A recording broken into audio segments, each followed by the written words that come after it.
நிழல் இலக்கிய தரம் உங்களுக்காக. அதற்கு ஒரு மிகப்பெரிய துணிச்சலும் வேண்டும், திட்டமிடலும் வேண்டும். அப்படி இருந்தால் மட்டும்தான் உங்களை எல்லாம் நம்பிதான் அல்லது நம்மளை எல்லாம் நம்பிதான் அவரும் அந்த நிகழ்ச்சியை ஏற்பாடு செய்திருக்கிறார். அது நெல்லையில் மட்டும்தான் அது சாத்தியம். ஒரு அந்த உலக வாசிப்பு தினத்தை ஒட்டி இன்றைக்கு ஒரு கட்டுரை வாசிக்கிறார். அந்த கட்டுரை அவருக்குள் ஒரு பெரிய பாதிப்பை உண்டாக்குகிறது. அதை ஒரு கவிதையாக எழுதுகிறார். எனக்கு தெரிஞ்சு பாப்பாக்குடி செல்வனுடைய மிகச்சிறந்த கவிதை இன்னைக்கு அவர் எழுதிய கவிதை.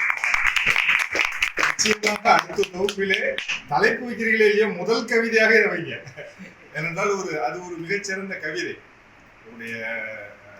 நம்ம குறுகிய இனத்துல நோக்கத்துல பார்க்கல தமிழன் என்ற இனத்தை. ஆனால் தமிழர்கள் எங்கெல்லாம் வந்து இழிவு செய்யப்படுகிறார்கள், அவருடைய மரண ஓலம் உலகம் முழுவதும் அங்கங்கே கனன்று கொண்டிருக்கிறது என்பதையெல்லாம் மிக அழகாக அந்த கவிதையிலே நான் இன்னைக்கு காலையில படிக்காம விட்டுட்டேன்னு எனக்கு வருத்தமா இருக்கு. அதை வைத்து இவர் கவிதை எழுதியிருக்கிறார். அந்த அளவிலே இன்றைய நிகழ்விற்கு தலைமை வைக்கக்கூடிய லயன் தன்வான் அவர்களே, முன்னிலை வைக்கக்கூடிய கவிஞர் கனகசுப்ரமணியம் அவர்களே, பாப்பா படியார் அவர்களே, அருமையாக பேசி அமர்ந்திருக்கக்கூடிய சகோதரி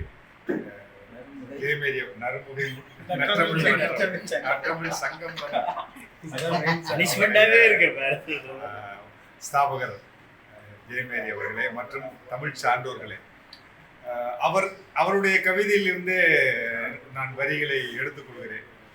ஏனென்றால் இதுதான் புதுமை பித்தன் பிடித்த சரடு. இவர் சொன்ன அந்த மலேசிய தமிழர்கள் இருக்கு இல்லையா, பாரதி சொல்லுகிறான், விஜித்தீவிலே கரும்பு தோட்டத்திலே பெண்கள் படும் துயரத்தை பற்றி எழுதும் போது, நாட்டை நினைப்பரோ எந்த நாளினில் போயதை காண்போம், தம் வீட்டை நினைப்பரோ அவர் விம்மி விம்மி விம்மி அழும் குரல் கேட்டிருப்பாய் காற்றே, துன்பக் கேணியில் அவர் அழுத சொல் மீட்டுரைப்பாயோ அப்படின்னு ஒரு வரி எழுதுறான். சொல்லிட்டு அவன் அழுகிறான் பாரதி. கரும்பு தோட்டத்துல என்ன இவர் சொன்ன மாதிரி உலகம் முழுவதும் பிடித்தான். அது கண்டிக்கு தேயிலை தோட்டமாக இருந்தாலும் சரி, அல்லது பிஜி தீவுகளிலே கரும்பு தோட்டமாக இருந்தாலும் சரி, இங்க இருக்கக்கூடிய பெண்களை எல்லாம் அங்கே ஒரு பெரிய சொர்க்கம் காத்திருக்கிறது, அங்க வாங்க, அங்க நிறைய கூலி கொடுப்பாங்க ஏமாற்றி கண்காணிகள் மூலம் கடத்தி செல்லப்பட்ட இங்க இருக்கக்கூடிய பெண்கள் படும் துயரத்தை பார்த்து, பிஜித்தீவு எங்கேயும் இருக்கு, இலங்கைக்கு அந்த பக்கம் இருக்கு, அந்த பெண்களை பற்றி கவிஞன் பாரதி கவிதை எழுதுகிறான் 1908. எத்தனை ஒரு நூற்றாண்டுக்கு முன்னால இன்டர்நெட் கிடையாது, அதெல்லாம் ஒண்ணும் கிடையாது. ஆங்கில பேப்பர் வழியாக அங்கே படக்கூடிய துயரத்தை எழுதுகிறான். அந்த வரக்கூடிய ஒரு வரி இருக்கு இல்லையா, துன்பக்கேணியில் எங்கள் பெண்கள் படும் துயரை மீட்டுரையாயும் சொல்றா இல்லையா, அந்த துன்பக்கேணிங்கிற ஒரு வார்த்தையை எடுத்துக்கொண்டு புதுமை பித்தன் ஒரு கதை எழுதியிருக்கான். துன்பக்கேணி தான், அந்த கதை பேரு துன்பக்கேணி தான்.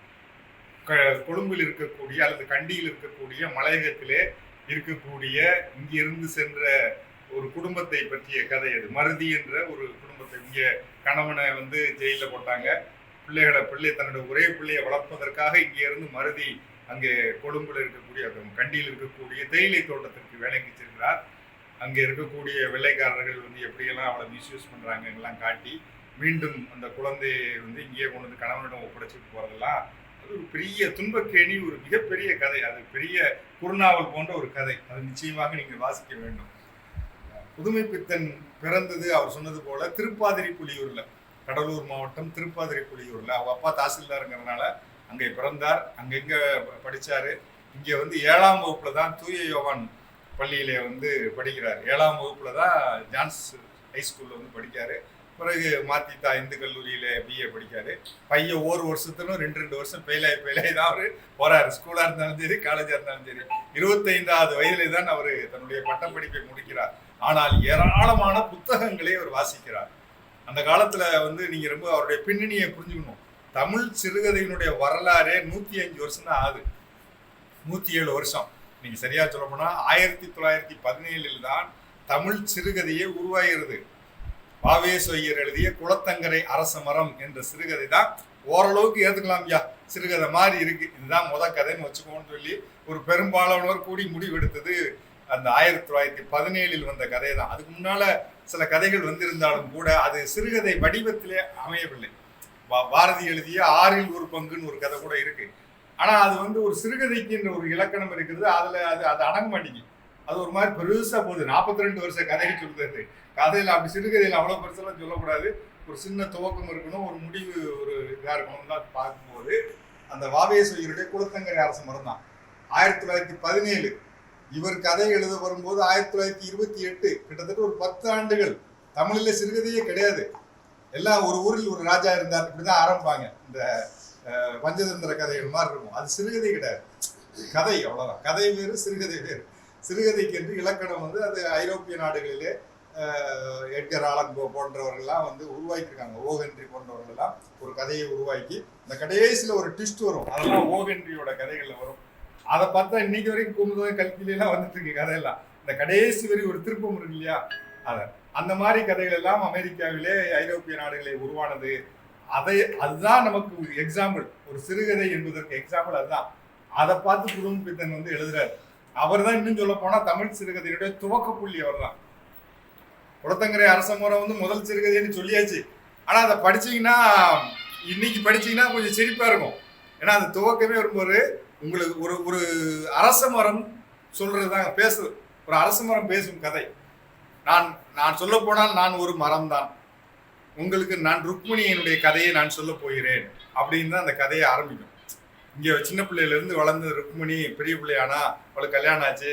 அவ வந்து கடைசியில பார்த்தா அவளுக்கு புருஷன் அவளுக்கு வந்து பெரிய பிள்ளையாகி மீண்டும் அவன் வீட்டில் கொண்டு அப்பெல்லாம் 7 வயசுல கல்யாணம் ஆகும். 12 வயசுல தான் 14 வயசுல பெரிய பிள்ளையான பிறகுதான் மறுபடியும் கணவன் வீட்டில் விடுவாங்க. இந்த இன்பிட்வீன் டயத்துல அவ அப்பா பிச்சைக்காரர் ஆயிடுவார்.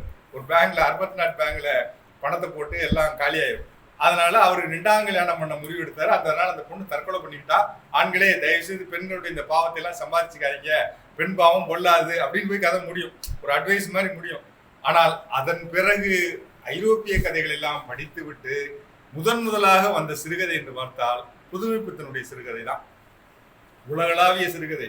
அவருடைய சிறுகதை மலையாளத்தில் இருக்கிறது, ஜெர்மனியில் இருக்கிறது, இந்தியில் இருக்கிறது, ரஷ்ய மொழியில் இருக்கிறது, லத்தீன் மொழியில் இருக்கிறது. புதுமைப்பித்தனுடைய கதைகள்லாம் மொழிபெயர்க்கப்பட்டிருக்கு. இன்னைக்கு உலக அளவிலே மிக அதிக மொழிகளிலே மொழிபெயர்க்கப்பட்ட கதைகளுள் புதுமைப்பித்தன் கதை தான் ரொம்ப பிரதானமானது. அதான் ரொம்ப முக்கியம். பாருங்க, எங்கேயோ ஒரு இடத்துல திருநெல்வேலி போல இவருடைய பூர்வீகம் இது. என்னதான் இருந்தாலும் அப்பா ஊரு தானே, மன்னார்பேட்டையில இருக்க அந்த வீடு தானே. அந்த வீட்டில் வளர்ந்து இந்த திருநெல்வேலி மண் தான் அவரை எழுத வச்சது. பெராச்சியம்மன் கோயில் படித்துறையிலே தான் உட்கார்ந்துட்டு இருக்காரு. இங்க உட்கார்ந்து படிச்சு எழுதி அவருடைய கதைகள் எல்லாம் பார்த்தீங்கன்னா அவர் ஒரு தனி நடை. அந்த நடை யார்? ஏன்னா இது ரொம்ப முக்கியம். அந்த காலத்திலே சென்னைக்கு போய் ரொம்ப கொஞ்சம் வயசுலயே வந்து கவர்மெண்ட் வேலைக்கெல்லாம் போகாம சென்னைக்கு போய் அவர் ஒய்ஃபை விரட்டி, அவரு பொண்டாட்டியும் அவரையும் விரட்டி விட்டாரு, மகனையும் மருமகளையும் விரட்டி விட்டாரு அப்பா. நான் உன்னை தாசில்தார் ஆகணும்னு நினைச்சேன், விளங்காம போயிட்டேன். அட்லீஸ்ட் நீ வக்கீலுக்கு படிச்சு லாயராவது வருவேன்னு பார்த்தேன், அதுக்கு லாயக்கு இல்லை, சொத்தை வேற கேட்டுட்டு இருக்கா, வெளியே போகிட்டாரு. அவர் வெளியே போய் சென்னையில் சென்று குடியிருந்து பத்திரிகையிலே பணியாற்றி கதை எழுத ஆரம்பிக்கிறார். அப்படி மணிக்குடி என்ற இதழிலே அங்கு எழுதினவர்கள் பூரா தஞ்சாவூர்காரர்கள். தஞ்சாவூரில் இருக்கக்கூடிய இந்த உயர் ஜாதியை சேர்ந்த அந்த பெரிய கூப்பா ராஜகோபாலன், நா பிச்சமூர்த்தி, PS ராமையா போன்றவர்களாம் மணிக்குடி என்ற ஒரு இதழ் வருகிறது. அது முதல்ல அதுல விளம்பரம் எப்படி தெரியுமா வந்தது? மணிக்குடி இதழ்ல முழுக்க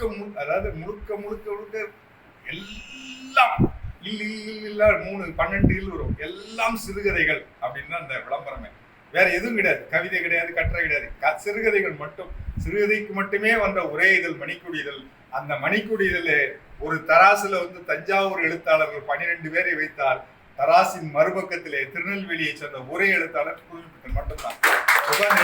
உங்களுக்கு ஈடு விட்டு எழுதுறாரு. இன்னும் சொல்ல போனா இவங்க எல்லாம் தாண்டி எழுதுறாரு. தமிழ்நாட்டுல ஆற்றங்கரையில தான், எல்லா நாட்டிலையும் ஆற்றங்கரையில தான் இலக்கியம் வளரும். நம்ம எல்லாருக்கும் தெரியும். அது டைக்ரிஸ் யூப்ரட்டிஸா இருந்தாலும் சரி, கிரேக்கமாக இருந்தாலும் சரி, ஆற்றங்கரை நாகரிகம். ஆனால் அப்படிப்பட்ட அந்த சென்னையில காவிரி ஆற்றங்கரையில் இருந்து உருவான மற்ற எழுத்தாளர்கள் எல்லாம் எழுதி குவிக்கிறார்கள். அவர்களுக்கு சமப்படுத்துவத வழியிலே எழுத்தாளர் புதுமைப்பித்தன் எழுதி தள்ளுகிறார். அவருடைய முதல் சிறுகதை அந்த ஆற்றங்கரை பிள்ளையார் தான் அவருடைய முதல் சிறுகதை. குலோப்ஜாம் காதல்லாம் அவருக்கு பேரு தான். ஆனா அவருடைய ஒரு சாதாரண வரி மாதிரி தான் தோணும். ஆனால் அதனுடைய வெயிட் அவ்வளவு பயங்கரமா இருக்கும். மனிதன் கடவுளை படைத்தான், நல்ல கவனமா இருக்கணும். மனிதன் கடவுளை படைத்தான், பிள்ளையார் செயல்தான். அன்று முதல் கடவுள் மனிதனை படைக்க தொடங்கினார். இருவருக்கும் இடையே போட்டி தொடர்ந்து நடந்து கொண்டிருக்கிறது. இன்னமும் போட்டி முடியவில்லை. இப்படிதான் கதையை ஆரம்பிப்பார். உண்மைதானே? முதல்ல பிள்ளையார் சிலையோ அல்லது முருகர் சிலையோ மனுஷன் தானே உருவாக்கினா. சாமிடா பாரு, களிமண்ணை வச்சு உருவாக்கி ஒரு சாமி உண்டு. அன்னையிலிருந்து அவர் நம்மளை படைக்க ஆரம்பிச்சிட்டார். அவருடைய கதையை இப்படிதான் துவங்கும்.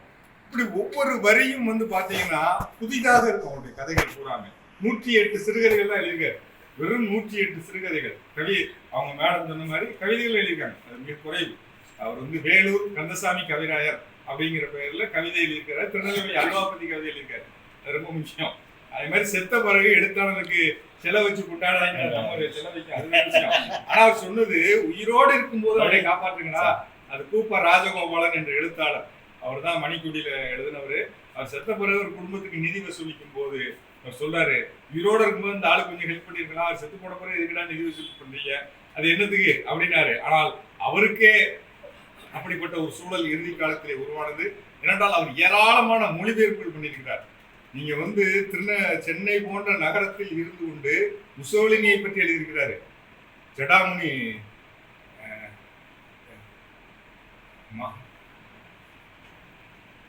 ஜடாமுனின்னு ஒரு முசோலினியை பற்றி எழுதியிருக்காரு. கப்சிப் தர்பார் என்று ஹிட்லரை பற்றி எழுதியிருக்காரு. ஸ்டாலினுக்கு தெரியும் என்று சொல்லி ஸ்டாலினை பற்றி எழுதியிருக்காரு. எல்லாமே சர்வதேச ஆள்க. அவர்களை பற்றி எல்லாம் ஒரு பரந்த பார்வையோடு அதெல்லாம் எழுதியிருக்கிறாரு. பல ஐரோப்பிய சிறுகதைகளை மொழிபெயர்த்திருக்கிறார். அவரிடம் எது சிறப்புன்னு கேட்டீங்கன்னா, தான் சிறுகதை எழுதும் போது இந்திய மரபுகளை உள்வாங்கி கொண்டு எழுதினார். அதான் முக்கியம். நீங்க ஐரோப்பிய கதையை படிச்சீங்கன்னா நம்மளும் அதே மாதிரியே கதை எழுதிடுவோம், அதே மாதிரி காப்பி அடிச்சு எழுதிடுவோம். அது பெரிய விஷயம் கிடையாது. ஆனா இவர் இந்திய மரபுகளை அல்லது தமிழ் மரபுகளை உள்வாங்கி கொண்டு, உதாரணத்துக்கு கடவுளும் கந்தசாமி பிள்ளைன்னு ஒரு கதை ஒன்று உண்டு. அவருடைய பிரபலமான சிறுகதை. கடவுள் சிவபெருமான் திடீர்னு பிராட்வேல இறங்கி நிற்காரு. அதான் கதை. கந்தசாமி பிள்ளை அப்படி நின்றுட்டு வீட்டுக்கு போறதுக்கு யோசிச்சுட்டு இருக்கும்போது டப்புன்னு நிற்காரு. ஐயா, இந்த இதுக்கு எப்படி போகணும், திருவள்ளிக்கேணிக்கு எப்படி போகணும்னு சொல்லுங்கன்னு கடவுள் கேட்காரு. இவர் சொல்றாரு, அது நடந்தும் போகலாம், டிராம்லையும் போகலாம், சக்காலையும் போகலாம், எது சீக்கிரம் போகலாம், அது ஒரு ரிக்ஷா வண்டி பிடிச்சி ஈஸியா போயிடலாம். ஏன்னா இவருக்கு அங்கதான் போகணும். ஐயா, அங்க யாரை பார்க்க போறீங்க, அங்க ஒரு இத்தனாம் தெருல போகிறது, இன்னும் ஆளை போய் பார்க்கணும். அப்படி அந்த தெருல யாரு, அங்க கன்சாமி பிள்ளை. அதே நான் தானே. சரியா போச்சுங்க. நான் இனி உங்களுக்கு நல்லா தெரியலையா, நான் தான் உங்க அப்படி இப்படின்னு சொல்லி பையன் முதல்ல அப்படி இப்படி சொல்லி பார்க்காரு. இல்லையே, அப்படி யாரும் இல்லையே, சொல்லுங்க நீங்க யாருன்னு. சரி, உண்மையை சொல்லிடுறேன், நான் தான் சிவபெருமான், உங்க வீட்டுக்கு நான் கெஸ்டா வந்திருக்கேன் அப்படிங்காரு. ஒரு 3-4 நாள் உங்க வீட்டுல இருக்கலாம்னு நினைக்கிறேன்னு ஆரம்பிக்கிற கதையா. திடீர்னு பெருசா விஸ்வரூபம் எடுத்து காட்டுறாரு. ஓ, முதல்ல சாதாரண நிலைக்கு ஆயா அப்படின்ட்டு வந்தா மனுஷன் மாதிரி இருக்கணும். எங்க கூட உங்களுடைய இந்த வித்தையெல்லாம் காட்டக்கூடாது, மனுஷன் மாதிரியே இருந்தா என் வீட்டுக்கு வரும், இந்த சித்து வேலைகள்லாம் என்ன வச்சுக்கூடாதுன்னு சொல்லி வீட்டுக்கு கூட்டு போய் இப்படி கதை போகுது. அதுல ஒரு இடத்தில் அவர் வீட்டுக்குள்ள நுழையும் போது இங்க செஞ்ச மாதிரிலாம் வீட்டுக்குள்ள ஜெகஜால வித்தையெல்லாம் காட்டக்கூடாது என்ன அப்படின்னு கூட்டு போறாரு. அதுக்கு ஒரே ஒரு குழந்தை, பெண் குழந்தை. அது ஓடி அப்பா அப்படின்னு கட்டிக்க போகுது. எனக்கு என்ன வாங்கிட்டு வந்தேன் அப்படிங்குது. சொல்றாரு, என்னுடைய ஒரே ஆசைக்குன்னு பெற்ற ஒரே கருவேப்பிலை குழந்தை அப்படிங்காரு. இதுக்கு அடுத்துதான் ரொம்ப முக்கியமான வரி. கடவுள் அந்த குழந்தையை உற்று பார்த்தார், முதல் வரி. அதுக்கு அடுத்த வரி சார் பேசும்போது சொன்னாங்களே, between the lines, 2 வரிகளுக்கு நடுவே நாம் ஊன்று கவனிக்க வேண்டும். அடுத்த வரி கடவுள் சொல்றார், ஐயா பயப்படாதீர், நான் இப்பமெல்லாம் சுத்த சைவம் தான், நான் மண்பானை சமையல் தான் சாப்பிடுவேன், அது சோறு பால் தயிர் கூட சேர்ப்பதில்லை. புரியுதா உங்களுக்கு? 2 நடுவில் என்னன்னு புரியுதா? அப்போ இது எப்போ புரியும்னா, இது சாதாரணமா கன்னடத்துக்காரருக்கு இது புரியாது. சிறுத்தொண்ட நாயனார் புராணம் ஊடால வந்துருச்சு. 2 வரிக்கு நடுவுல சிறுத்தொண்ட நாயனார் புராணம் வருது. ஏன்னா ஒரு பிள்ளைக்கறி சாப்பிட்டவர். அதனால ஒரு குழந்தைய உற்று பார்த்தாருன்னா எங்க நம்ம பிள்ளைய கறி வச்சு காட்டு வரோன்னு பயந்து போய் பாக்குறது. எனக்கு ஒத்த பிள்ளை இருக்கு ஐயா, அதையும் உம்மட்ட கொடுக்க முடியாது அப்படின்னு அவன் நினைச்சிட்டு வரோன்னு நினைச்சு, கடவுள் இல்லை அதெல்லாம் நீ பயப்படாத, நான் சும்மா பார்த்தேன், குழந்தைய அழகா இருக்கேன்னு பார்த்தேன், மற்றபடி நான் சைவம் ஆயிட்டேன், முழுக்க சைவம் தான் அப்படின்னு அவர் இதெல்லாம் அவருக்கே உள்ள எல்லல் நடை. இப்படி இந்த ஒரு 2 வரிக்கு நடுவில் ஒரு புராணம் வருகிறது. இது நீங்க பிரெஞ்சு மொழியில மொழிபெயர்த்தா அவனுக்கு ஒரு பெரிய ஃபுட் நோட் எழுதணும். இப்படி ஒரு கதை இருக்கு, சிறுத்தொண்ட புராணமும் ஒரு கதை இருக்கு, அதுல பிள்ளைக்கறி சிவபெருமான் கேட்டாருங்கிற கதை எழுதினா தான் அவனுக்கு புரியும். இல்லாட்டா இது எதுக்கு இந்த இடத்துல இவர் பேசுறாரு, இந்த டயலாக் எதுக்கு அந்த இடத்துல வருது அப்படின்னு கேள்வி வரும்.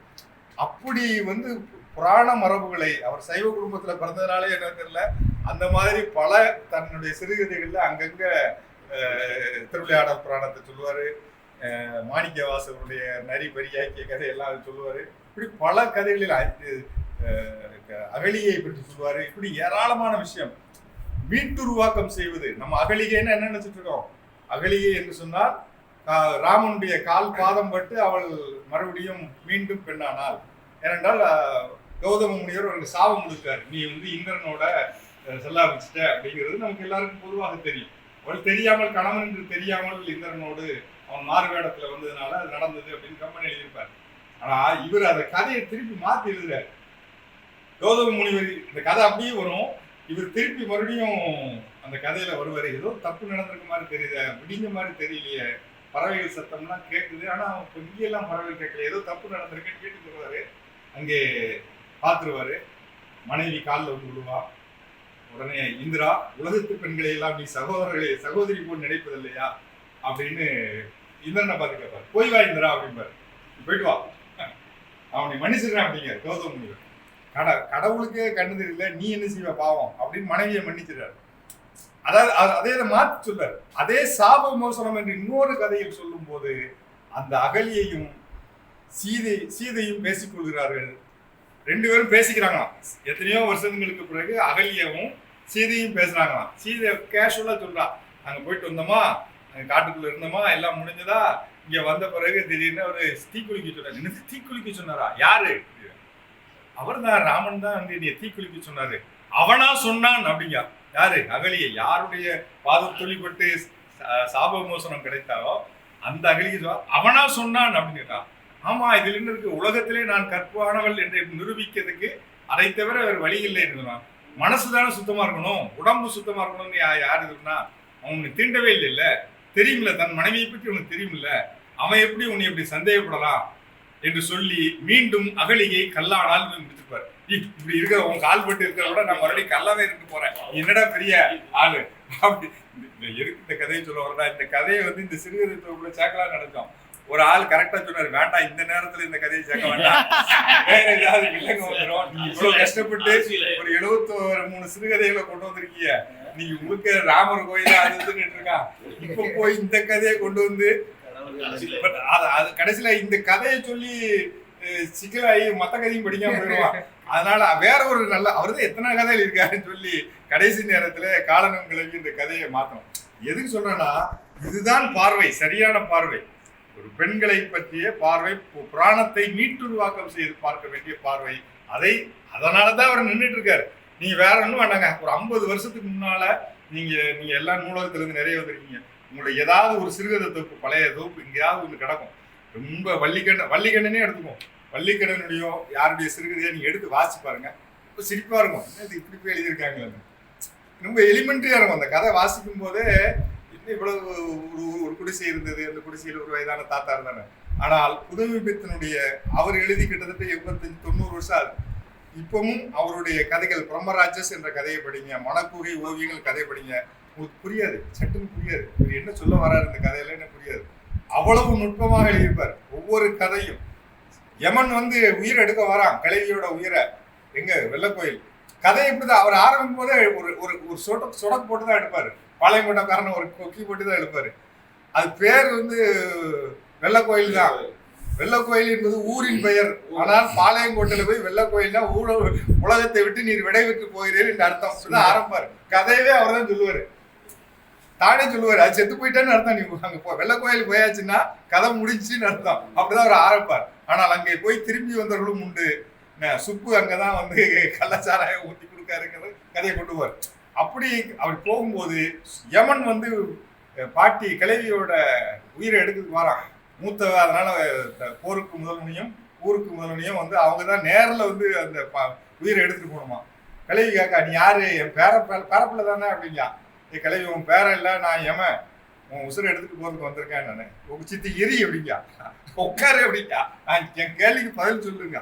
யமனை பார்த்து, என்ன அடையும், என்ன இப்படி தூக்கிட்டு போறியா? உன்னால தூக்கிட்டு போக முடியுமா? என் உடலோடு உன்னை தூக்கிட்டு போக முடியாது, என் உசுரை தானே எடுக்க முடியும். இந்த உடம்போட உன்னால் தீர்க்க முடியுமா? மருதாயி என்ற நான் வாழ்ந்த இந்த நினைப்பை உன்னால் அழிக்க முடியுமா? நீ என்ன செஞ்சாலும் சரி. என் பேரா இருக்கான், நான் சொல்லுவான், எங்க ஆட்சி இருந்தா, மருதாயின்னு ஒரு ஆட்சி இருந்தா, அவ கட்டின வீடு இது, அவ இந்த இடத்துல தான் துணி துவைப்பா, அவ இங்கதான் சமைப்பா, இந்த சட்டியில இருந்தா சமைப்பா. அதான் அந்த நினைவுகளை உன்னால் அழிக்க முடியுமா? ஒன்றை இன்னொன்றாக மாற்ற முடியுமே தவிர உன்னால் எதையும் இல்லாமல் செய்து விட முடியாது. ஒருத்தர் செத்து போயிட்டான்னா அவன் நினைவுகளை இந்த உலகத்திலிருந்து அழிக்க முடியுமா? புதுப்பித்தன் செத்து போய் எத்தனை வருஷம் ஆகுது? 1948 செத்து போனார் அந்த ஆளு. 80 வருஷம் ஆகும்போது இன்னமும் அவரை பத்தி பேசிட்டு இருக்கோம். அந்த நினைவை மாற்ற முடியாது இல்லையா? அதைத்தான் அவர் எழுதுறாரு. இந்த மாதிரியான சாகாவரம் பெற்ற சிறுகதைகளை எல்லாம் அவர் எழுதியிருக்கிறாரு. இறுதி காலத்திலே திரைப்படத்துல போய் ராஜமுக்தி என்ற அவர் படத்துல கதை வசனம் எழுதினார். தியாகராஜ பாதர் அவருடைய படத்துல கதை வசனம் எழுதினாரு. புனேல போய் எழுத போனாரு. அங்க போயிருக்கும் போது அவருக்கு காசநோய் விட்டது. டிபி அப்போ அதுக்கு மருந்து கிடையாது. இப்போ அதுக்கு மருந்து கண்டுபிடிச்சாச்சு. அப்போ ஒரு மருந்து இல்லை. அதனால அவரு ரொம்ப செயரோகம் முற்றி போய் அங்கே இருந்து நேரடியாக மனைவி இருக்கக்கூடிய திருவனந்தபுரத்துக்கு வந்தார். அப்போ கூட அவர் வர பயம். அவருக்கு எங்க நோய் தன்னுடைய மனைவிக்கோ அல்லது குழந்தைகளுக்கோ தொட்டி விடுமோ என்று பயந்து போய் வரதுக்கு யோசிச்சுதான் கடைசியில செத்து போயிடுவோன்னு தெரிஞ்சிருச்சு. ஆனா கடைசியாக தன்னுடைய குழந்தைக்கு 1.5 வயது 1.25 வயது என்ன போன வாரம் வந்திருந்தாங்க. தினகரி எங்க வீட்டுக்கு வந்திருந்தாங்க. அவருடைய மகள், ஒரே மகள் தினகரி எங்க வீட்டுக்கு வந்திருந்தாங்க. அப்ப அவங்க இன்னமும் அதை எங்க அப்பா பத்தி 2 வயசுல எனக்கு என்ன தெரியும் ஞாபகமே இல்லை. அதெல்லாம் எல்லாமே எங்க அம்மா சொல்லிதான் எனக்கு தெரியும் அப்படின்னு சொல்லி அவங்க ஒரு புத்தகம் எழுதியிருக்காங்க. எந்தையும் தாயும் அப்படின்னு சொல்லி ஒரு புத்தகம் எழுதியிருக்காங்க. தன் அப்பாவை பற்றி எழுதியிருக்காங்க. ஆனா எல்லாமே அம்மா சொல்ல கேட்டு, அம்மாட்ட கேட்டு எங்க அப்பா எப்படி இருப்பாரு, நீ எப்படி கொஞ்சுவாரு, உன்னை தூக்கவே மாட்டேன்னாரு. கடைசியில வரும்போது ஓஞ்சு போய் வந்தாரு. எங்க பிள்ளையை தொட்டு முத்தம் கொடுத்தா பிள்ளைக்கு அந்த காச நோய் தொத்தி விடுமோன்னு சொல்லி உன்னை தூக்காமலேயே வருந்தி அப்படியே செத்து போனாரு. அப்ப எழுதுறாரு அவரு. சிதம்பரம் சொல்லி ஒருத்தர் தான் அவரை கடைசி நேரத்துல கொஞ்சம் உதவி பண்றாரு. ஆனாலும் அவருக்கு அந்த வியாதிக்கு நிறைய பணம் தேவைப்பட்டது.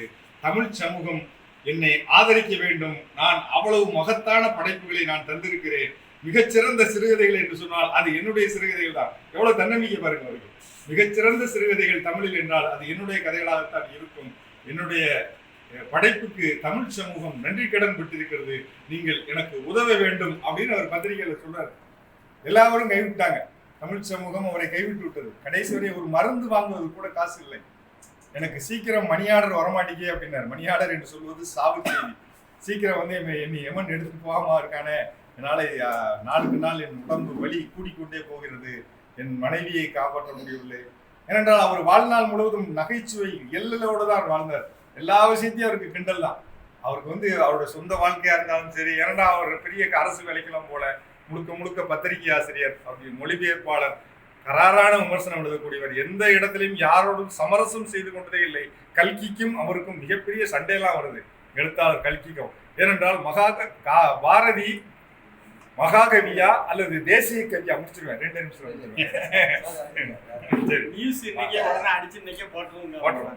எல்லாரும் பேசினான்னு சொல்லி போட்டுருவேன். பாரதி மகாகவியா அல்லது தேசிய கவியா என்ற ஒரு விவாதம் நடக்கிறது. அந்த விவாதத்தை தொடங்கி வைத்தவர் கல்கி, எழுத்தாளர் கல்கி. அவர் சொல்கிறார், பாரதி நல்ல கவிஞர் தான், ஆனால் அவர் தேசிய கவிஞர், அவர் மகாகவி கிடையாது அப்படிங்காரு. யாரு? கல்கி. சுருன்னு கோபம் யாருது? யாருக்கு? இவருக்கு, புதுப்பித்தனுக்கு. வா ராமசாமி என்று சொல்லக்கூடிய வாரா அப்படின்னு சொல்லுவாங்க. அவர் மிகப்பெரிய பாரதியினுடைய வரலாற்றை எழுதியவர் வா ராமசாமி. அவரு தலைமையில ஒரு பெரிய டிவியை கொந்தளிச்சு போகுது. அது எப்படி மகாகவி இல்லைன்னு சொல்லலாம்னு சொல்லி புதுமைப்பித்தன் ரசமட்டம் என்ற பெயரில் அவருக்கு பதிலடி கொடுக்கிறார். அவர் கல்கியில் எழுதுறாரு, இவர் மணிக்கொடியில் எழுதுறாரு. அவர் கல்கியில பதில் சொல்லாரு, இவர் மணிக்கொடியில் எழுதுறாரு. மாறி சண்டை நடந்துட்டே இருக்கு. பெரிய விவாதம் நடக்கு. அவர் ஒரு கேள்வி கேட்க, இவர் ஒரு பதில் சொல்ல. நீங்க எப்படி சொல்ல முடியும்? அவர் சும்மா ஏதோ தேசிய பாடல் மட்டும் எழுதுனாங்க. காக்கை குருவி எங்கள் ஜாதி, நீல் கடலும் மலையும் எங்கள் கூட்டம். எவன்டா சொன்னா? அவன் நீ என்ன விரும்பின தேசபக்தி பாடல்கள் மட்டும் எழுதி போற ஆள் நினைச்சியா? காக்கை குருவியை கூட என்னுடைய சாதியாக நினைத்தவன். அவன் ஒரு பித்தன். அவன் ஒரு மகாகவியாக இருந்தால் மட்டும்தான் காக்கைக்கு அல்லது குருவிக்கு தன்னுடைய அரிசியை எடுத்து போட முடியும். சாப்பாட்டுக்கு அடுத்த வேலை செல்லம்மாள் எடுத்து வச்சு சாதத்துக்குன்னு வச்சிருக்க அரிசியை தூக்கி குருவிக்கு போடக்கூடிய மனநிலை ஒரு பித்தனுக்கு தான் வரும். விட்டமா பார்க்க, எங்க இங்க வச்சிருந்த அரிசி எங்கன்னு இப்பதான் குருவி நின்று பார்த்தது, இற இல்ல, எடுத்து போட்டேன்னு. மனுஷன் அவனோட மண்டியடி நானே அதை கடன் வாங்கி அரிசி வாங்கி வச்சிருக்கேன், நீர் பாட்டுக்கு அதை எடுத்து குருவி சாப்பிட்டால் என்ன, நாம் சாப்பிட்டால் என்ன, அது வயிறு நிறைந்தால் நமது வயிறு நிறைந்த மாதிரி அப்படிங்கிறாரு. அப்போ இதெல்லாம் அவங்க வந்து மகாகவியாக இருக்கக்கூடிய ஒரு மனிதனுக்கு தான் வாய்க்கும். இப்படி நீங்க நினைக்கிற மாதிரி பேசி அவர் ஏதோ பாட்டெல்லாம் வந்து தன்னுடைய பிள்ளைகளுக்கு தான் எழுதினாரு. பத்திரிகைக்கு அனுப்பி அவர் 50 ரூபா கிடைக்குமே அவர் எழுதினாரு. ஓடி விளையாட பாப்பா என்ற பாட்டை எழுதியதெல்லாம் தன் மகள் தங்கம்மாள் பாரதிக்கும் சகுந்தலா பாரதிக்கும் எழுதினாரு. பிள்ளைகளோடு சேர்ந்து பாடினாரு. எல்லாமே தன்னுடைய குடும்பத்திற்கு எழுதினாரு. செல்லம்மாள் கண்ணம்மாள் எல்லாம் ஒண்ணுதான், அவரு ஒய்ஃப் தான். அவர் யாருக்கோ எழுதி சம்பாத்தியம் ஒண்ணுக்காக எழுதல. இறுதி வரை அந்த மனிதன் வந்து இதார்தான். அப்போ அவரை பற்றி பயங்கரமான விளக்கத்தை புதுமைப்பித்தன் எழுதுகிறார். கடைசியில் கல்கி இல்லை, நான் இது விவாதம் மக்களுக்கு தெரிய வேண்டும் என்பதற்காகத்தான் நான் ஆரம்பித்தேனே ஒழிய பாரதி மகாகவி என்பதை நான் ஒத்துக்கொள்கிறேன் என்று பின்வாங்கினார். ஆனால் இறுதி காலத்திலே புதுமைப்பித்தன் இறந்த பிறகு கல்கி இதழிலே அவர் குடும்பத்திற்கு நிதியுதவி செய்யுங்கள் என்று ஒரு வேண்டுகோள். ஏன்னா அன்னைக்கு பொன்னியின் செல்வன் எழுதிய கல்கி புதுமைப்பித்தனை அந்த அளவுக்கு யாருக்கும் தெரியாது. அது வந்து ஒரு சர்க்கிளுக்கு தான் தெரியும். அவர் பொன்னியின் செல்வன், சிவகாமியின் செல்வன் எழுதிய கல்கி, லட்சக்கணக்கான வாசகர்கள் கொண்ட பத்திரிகை கல்கி. ஆனந்த விடல் இருந்தாலும் கூட அவர் கேட்கிறாரு. அன்றைக்கு 1948 25,000 ரூபாய் என்பது மிகப்பெரிய தொகை. அந்த ரூபாயை வசூல் பண்ணி கொடுத்தார் கல்கி. அதே இந்த குடும்பத்துக்கு கொடுத்தாங்க.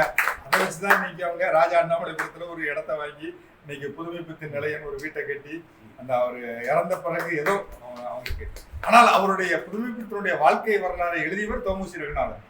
நம்ம ஊரு திருநெல்வேலியை சேர்ந்த தோமுசி சிதம்பர ரகுநாதன். அவர் தான் புதுமைப்பித்தனுடைய வரலாற்றை எழுதியிருக்கிறார். எப்படியெல்லாம் அவர் கஷ்டப்பட்டாரு, அவருடைய சிறுகதைகளை எல்லாம் அச்சிட்டு அதையெல்லாம் மக்கள் மத்தியிலே கொண்டு சென்று அவருடைய எல்லா சிறுகதைகளையும், அவருடைய கவிதைகள், அவருடைய மொழிபெயர்ப்புகள் எல்லாவற்றையும் அச்சிட்டு அந்த குடும்பத்திற்கு ராயல்டி தொகை கிடைப்பதற்கு காரணமாக இருந்தவர் தோமுசி ரகுநாதன். ஆனால் தோமுசி ரகுநாதன் பாரதியை பற்றி எழுதியிருக்கிறார். காலமும் கருத்தும் என்ற புத்தகத்துக்கு தான் அவருக்கு சாகித்ய அகாடமி விருது கிடைத்தது. பாளையங்கோட்டையில் இருந்தார், எல்லாருக்கும் தெரிஞ்சது. அவர் இறந்த போது அவர் இறந்த இறுதி நிகழ்ச்சிக்கு 20 பேர் தான் இருந்தாங்க. ஆமா, நான் போயிருந்தேன். ஜனவரி 1ஆம் தேதி இறந்துட்டாரு மனுஷன். இல்ல 31ஆம் தேதி டிசம்பர் 31 ராத்திரி இறக்காரு. ஜனவரி 1 விஎம் சத்திரத்துல வச்சு அடக்கம். மொத்தமே 20 பேர் தான். வருஷம் அதுமா அங்க சுடுகாட்டில் வரல. ஆனால் ஒரு மகத்தான படைப்பாளி அப்படின்னு புதுமைப்பித்தன் டெக்ளரேஷன் கொடுக்காரு.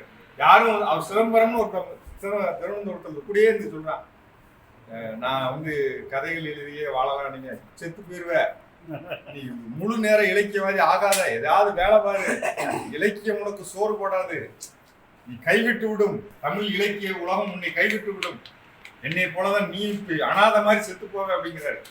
அப்படித்தான் இறந்து போனார். அவருடைய ஒரு கதை மகா மசானம் என்ற ஒரு சிறுகதை ஒன்று வரும். அதோட நான் முடிச்சுக்கிறேன். சென்னையில் இருக்கக்கூடிய ஒரு மிகப்பெரிய பிராட்வேல, பரபரப்பாக இருக்கக்கூடிய பிராட்வேல ஒரு மக்கள் அங்கே இங்கேயும் போயிட்டு இருப்பாங்க. இரவு நேரம் எல்லாரும் மாம்பழம் வந்துட்டு பாதி செஞ்சுட்டு இருப்போம். ஒரு அப்பா வந்து ஒரு குழந்தைய இங்க நீ நின்று, நான் ஏத்தால போய் நான் மாம்பழம் வாங்கிட்டு வரேன், இந்த பிள்ளைய நிப்பாட்டிட்டு ரோட்டை கிராஸ் பண்ணி மாம்பழம் வாங்க போவார். ஒரு சின்ன பிள்ளை, ஒரு 3 வயது பிள்ளை, அப்படி பார்க்கும். போறேன் வரவங்களும் அதை இடிச்சுட்டு போவான். சின்ன பிள்ளை அது அங்கே ஓரமா நிற்கும். இப்போ பார்க்கும்போது பார்த்தா ஒரு கார்பரேஷன் பைப்பு கிட்ட ஒரு வயசான பிச்சைக்காரன் செத்து கொண்டிருப்பான். எழுவர் கொஞ்சம் கொஞ்சமாக செத்து கொண்டிருந்தார். அவர் கை வந்து இந்த கார்பரேஷன் குழாயை பிடிச்சிட்டு இருந்தது. அவர் அருகே இருந்து இன்னொரு கொஞ்சம் வயசு பிச்சைக்காரன் அவன் வாயில ஏதோ தண்ணியை ஊற்றுவான். சாவ போறாரு, பால் வாங்குறதுக்கெல்லாம் காசு கிடையாது, என்னத்தையோ ஒரு தண்ணியை ஊற்றுவான்.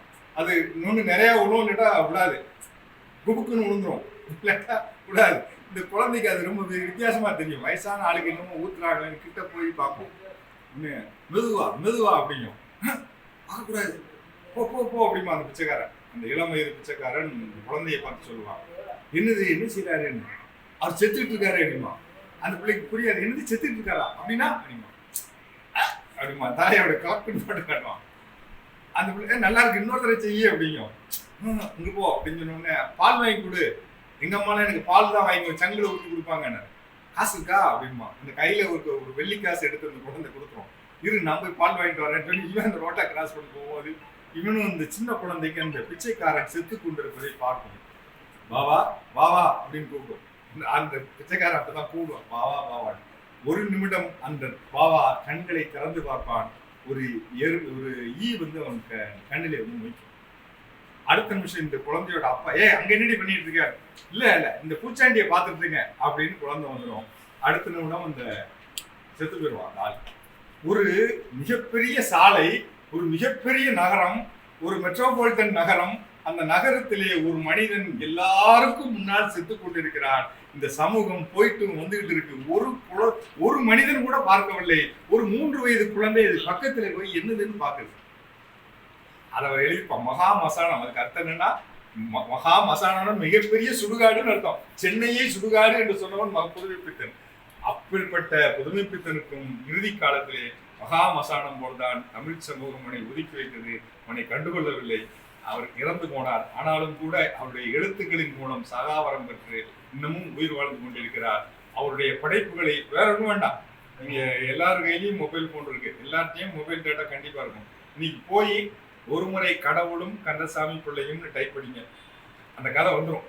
சிறுகதை.comல இருக்கு. நீங்க ஒரு நாள் அந்த கதையை மட்டும் படிச்சுட்டு தூங்குங்க, வேற ஒன்றும் வேண்டாம். நீங்க அதுக்காக லைப்ரரியில போய் எடுக்கணும்னு அவசியம் இல்லை.